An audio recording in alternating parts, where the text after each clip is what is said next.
Et on continue avec nos interviews pour cette deuxième édition du Retail Day en partenariat avec Bourse Direct. Et l'homme qu'on reçoit aujourd'hui est un homme animé, un champion du dessin animé, c'est Marc Dupontavis. Tu es PDG de Xilam. Bonjour d'abord et merci d'être venu. Bonjour Marc. Est-ce que tu peux nous présenter ton activité? Alors ton activité, elle me fait sourire parce qu'elle me fait toujours retomber en enfance.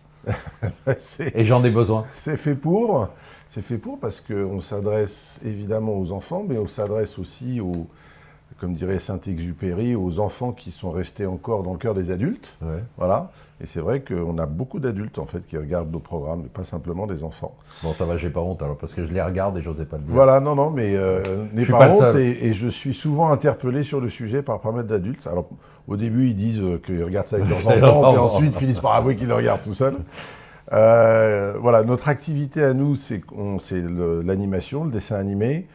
On est ce qu'on appelle un pure player de l'animation, mais on est en revanche sur l'ensemble de la chaîne de valeur, puisqu'on est créateur, producteur et distributeur. D'accord. Voilà. L'avantage de ce modèle, évidemment, c'est qu'on est, pendant très longtemps, on a été principalement, exclusivement sur un modèle propriétaire, c'est-à-dire qu'on reste propriétaire de 100% des programmes et donc des IP, des propriétés intellectuelles qu'on crée, ce qui dans notre métier est très important, surtout là où Xilam est positionné, puisque quand un programme est bien produit, bien pensé pour le marché mondial, il a une durée de vie absolument incroyable, il s'exporte très bien et ça génère des revenus dans le temps, et d'où la force du catalogue de Xilam. C'est ça, donc il y a les nouveaux programmes et il y a ce qu'on appelle ton catalogue qui te génère des revenus récurrents. Reviens juste sur cette notion, parce que bon, tu l'as dit rapidement pour les gens qui ne sont pas des professionnels, l'IP, donc la propriété intellectuelle, c'est quoi? Donne-nous un exemple, de marque forte que tu as, dont tu as la propriété intellectuelle, et quel est l'avantage d'avoir la propriété de ces marques?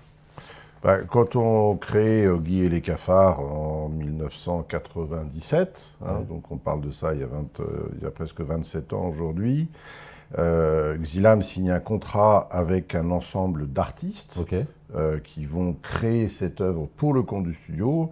On devient propriétaire de cette marque, de ces personnages et de tous les dérivés qu'on peut faire là-dessus. Et on va donc produire d'abord en général une première saison d'épisodes pour le marché. Si c'est un succès, on va continuer une deuxième saison, etc., etc. Et comme on est dans ce modèle économique de 100% propriétaire, tous les fruits en fait de la vente, pas simplement de la première saison, de toutes les saisons derrière. Ça continue à tomber en fait. Voilà, nous, aujourd'hui, on génère encore des revenus sur la première saison qu'on a produit en 97, 98, 99. Comme les héritiers de Claude François comme d'habitude. Voilà, plus proche de nous, Tom et Jerry. Tom et Jerry, ça a été créé il y a 70 ans maintenant, et ça continue à marcher très bien. Donc ça, c'est un modèle extraordinairement vertueux.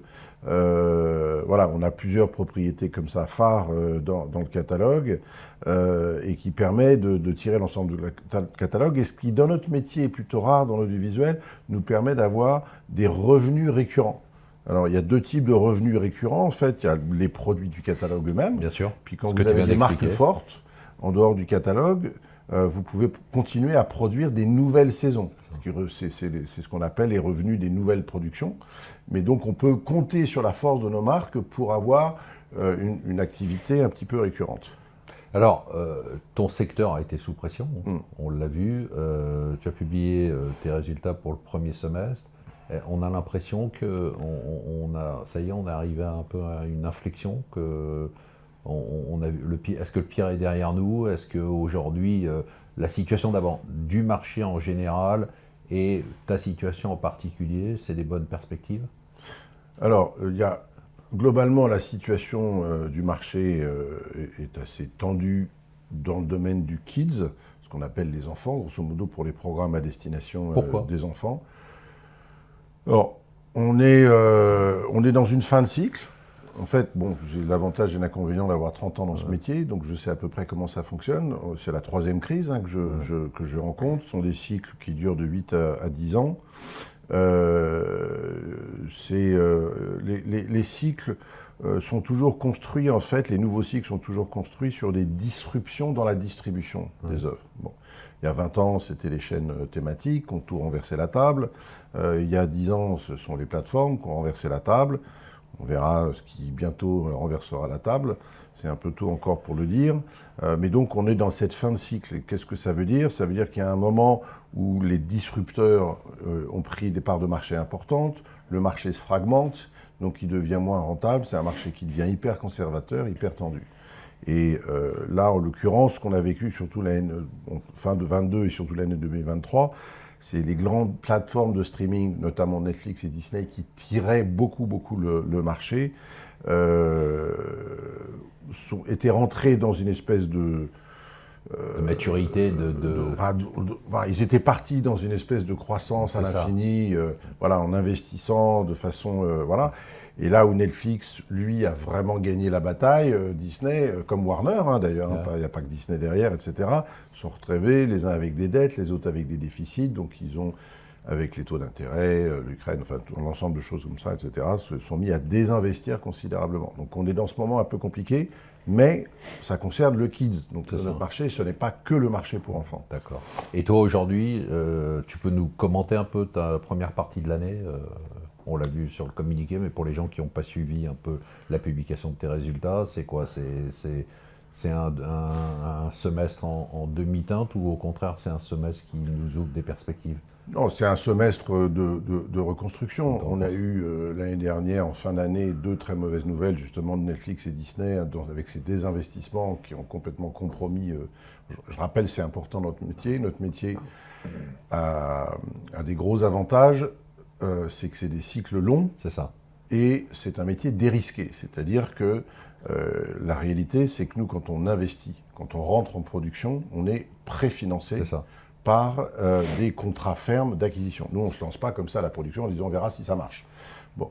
Et on est sur des cycles relativement longs. L'inconvénient du cycle long, c'est que pour retourner la chose quand tout d'un coup vous avez des mauvaises nouvelles, il faut un petit peu de temps pour reconstruire. C'est un peu ce qu'on fait.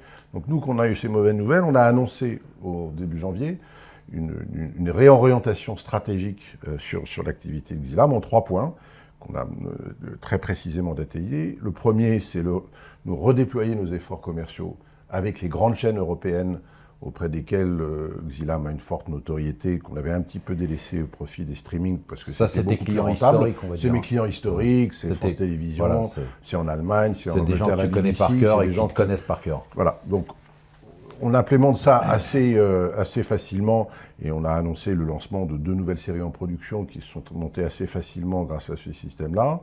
La deuxiime partie, c'est de poursuivre dans l'autre partie du segment de l'animation qui, elle, n'est pas affectée par la crise, qui est l'animation adulte, qui est une stratégie qu'on a initiée déjà depuis 2-3 ans et qui commence à porter ses fruits. On vient de lancer une très grosse série sur Netflix qui s'appelle Twilight of the Gods, qui, pour ceux qui le connaissent, a été créée et réalisée par Zack Snyder, immense star américaine de la réalisation, voilà, et qui commence à porter ses fruits.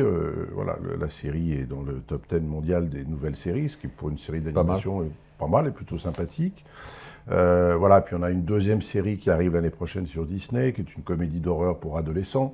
Voilà, la diversité, c'est un peu le secret d'une stratégie donc ça, réussie. C'est ton deuxième angle. Voilà, donc ça c'est vraiment le deuxième angle. Et puis le troisième qui est important, c'est aussi on a eu il y a quelques années un très gros succès en long métrage qui s'appelait J'ai perdu mon corps, qui était aux Oscars, qui était une opération extrêmement rentable. Énorme carton. Énorme carton qui a fait beaucoup pour l'image de marque de Xylam. Et donc, on a décidé de poursuivre dans cette stratégie pour faire des formats long métrage qui sont financés comme les séries, préfinancés par des contrats de préacquisition. Et on vient de lancer, pareil, au cours de ce début d'année, le premier long métrage qui s'appelle Lucy Lost. Voilà, ces 3 parties-là. Donc c'est ça tes facteurs clés pour la croissance, pour l'avenir, c'est ça tes 3 axes principaux? C'est vraiment les axes qui vont permettre à Xylam de poser les pierres de la nouvelle croissance. Voilà.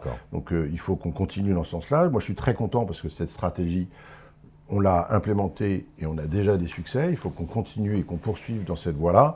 Et on retrouvera comme ça, grâce à ça, le chemin de la croissance. On a pas mal de questions, je vais t'en poser quelques-unes. J'en ai sélectionné. L'IA, évidemment, tout le monde parle de l'IA générative. C'est quoi pour toi? C'est un danger ou au contraire c'est un atout formidable? C'est ni un danger ni un atout, pour des raisons assez simples. Nous, on l'utilise. On a un labo de R&D chez Xilam qui s'occupe de toutes les nouvelles technologies. Donc, ça fait partie des nouvelles technologies. Ça a de l'influence de notre métier sur des choses relativement périphériques. D'accord. Ça touche très très peu au cœur du métier, mais pour une raison que je vais expliquer en 2 mots, qui est assez simple à comprendre. L'IA générative fonctionne si et quand elle est entraînée par une data qui est monstrueuse, qui est celle dont on peut disposer sur Internet. Donc il lui faut une énorme data. Quand vous faites des images photoréalistes, vous avez une énorme data disponible. Quand vous faites du dessin, la data est très faible. D'accord. Et en plus, un dessin animé ne ressemble pas à un autre dessin animé. Donc l'IA est incapable de générer un pattern, un modèle qui pourrait s'inspirer de ça. Donc elle est vraiment impuissante dès qu'on est dans le dessin à générer quelque chose à la place des créateurs. Au moins un domaine dans lequel elle ne va pas nous remplacer tout de suite. Exactement. Tout de suite. Tu as parlé de ce succès formidable, bravo d'ailleurs, de Twilight of the Gods. Comment Netflix t'a identifié? Pourquoi toi en fait? Bon, d'abord, on a des relations anciennes avec Netflix et Zack Snyder avait vu, apprécié, beaucoup admiré ce long métrage J'ai perdu mon corps qui avait été aux Oscars, avait été très impressionné par ce film.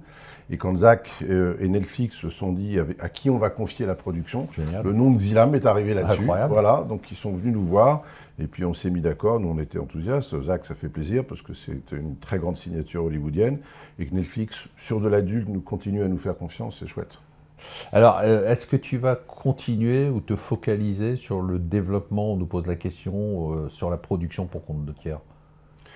On va continuer, on ne va pas se focaliser parce que même si depuis 1 an ou 2, la prestation a pris beaucoup d'importance dans notre business, mais c'est normal puisqu'il fallait rentrer dans ce marché de l'adulte, ce qu'on recherche, il y aura des années plus, des années moins, etc., mais ce qu'on recherche, c'est un équilibre entre le propriétaire qui à long terme reste quand même le business le plus rentable, puisque c'est du catalogue. C'est ce que tu expliquais tout à l'heure. C'est ce que j'expliquais tout à l'heure. Mais si on veut sécuriser la croissance, il faut aussi qu'on marche sur le marché de la prestation, qui est un marché très dynamique, parce que les Américains adorent le talent des Européens, et en particulier des Français.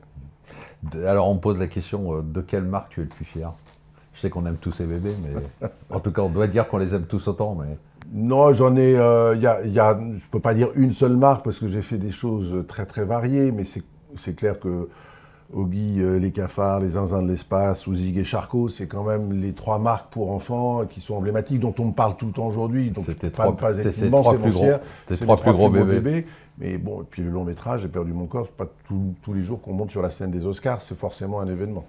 Alors, on va finir avec ta politique vis-à-vis des actionnaires individuels. Tu es très actif depuis longtemps, d'ailleurs c'est la raison pour laquelle on est aussi ici. Tu as toujours joué la carte de la transparence, même dans les moments difficiles.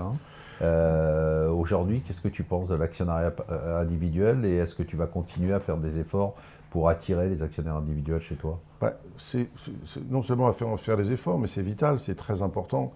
Quand on est en bourse, qu'on a la chance d'une entreprise dont les produits sont des produits grand public, c'est quand même déjà plus facile pour communiquer avec les actionnaires individuels qui comprennent mieux de quel type de métier, quelle est la singularité. Quand on m'interroge sur la valeur de l'action, moi je pense que, surtout vis-à-vis des actionnaires individuels, il faut leur rappeler qui on est, ce qu'on a fait, ce qu'on est capable de faire, pourquoi cette marque est tellement singulière. C'est pas Xilam qui va pas bien aujourd'hui, c'est le marché qui va pas bien. Et ce qui est important, c'est que Xilam est aujourd'hui, comme on l'a démontré pendant ce premier semestre, une structuration financière absolument remarquable. C'est un groupe qui est complètement désendetté. Ça veut dire quoi? Ça veut dire que quand le marché va reprendre, on sera capable de générer pas de besoin de cash, croissance. ça va, tout va bien. Il n'y a pas besoin de cash, on est très bien là où on est, on n'a pas de soucis particuliers. Vous avez vu, on a quand même chuté 35% pardon, de chiffre d'affaires. Mine de rien, on garde un résultat relativement équilibré. C'est vrai. Donc, et en plus, on fait du free cash. Donc tout se passe bien. Je pense qu'il faut rassurer les gens de ce point de vue-là. Mais il faut évidemment communiquer. C'est pour ça qu'avec vous, on essaie de faire beaucoup de choses. On communique sur nos résultats. On a fait des visites de sites. On envoie des newsletters. Voilà, on fait toute cette activité. Donc tout ça, tu vas continuer. On va continuer, bien sûr. Et moi, je pense que l'actionnariat individuel, il a des vertus aussi. C'est que quand on s'attache à une marque, à un nom, Oui. on le fait par-delà les résultats d'une année ou d'une autre. Si chacun comprend qu'on est sur un métier de cycle très long et qu'on regarde l'histoire de Xilam, on comprend que l'histoire, elle ne s'arrête pas là, qu'elle va continuer. Et dernière question, est-ce que tu as l'impression que la bourse, justement, te juge trop sévèrement ou comment tu as vécu? Bon, alors là, depuis le début de l'année, le cours a repris à une vingtaine de pourcents, après une baisse qui était assez marquée. Tu te dis quoi? Tu te dis, bon, bah, c'est normal, c'est le jeu. Bon, je fais preuve d'un peu de philosophie, ça fait longtemps que je suis en bourse, on a eu des hauts, des bas, on a eu des longs bas, des hauts spectaculaires. Je pense que la bourse, elle travaille aussi parfois en surmultipliant dans un sens et dans un autre. Là, on est dans le mauvais sens. Voilà, moi ce que je dis, c'est ce que je viens d'expliquer à l'instant. C'est pas Xilam qui va mal, c'est le marché. Regardez la marque Xilam, ce qu'elle est capable de faire. Donc dès que le marché reprend, Xilam va reprendre et ça se passera très très bien. Eh bien, c'est tout le mal qu'on te souhaite, Voilà. que le marché reprenne, que Xilam reprenne, que tu continues sur tes 3 axes que tu as très bien développés et que la petite remontée qu'on a depuis le début de l'année s'amplifie. Et puis on se retrouvera pour fêter tout ça à chaque fois, à chaque nouvelle étape. Voilà, et on continuera à s'en parler avec les actionnaires individuels avec plaisir. Et on se retrouve nous pour une nouvelle interview dans quelques secondes.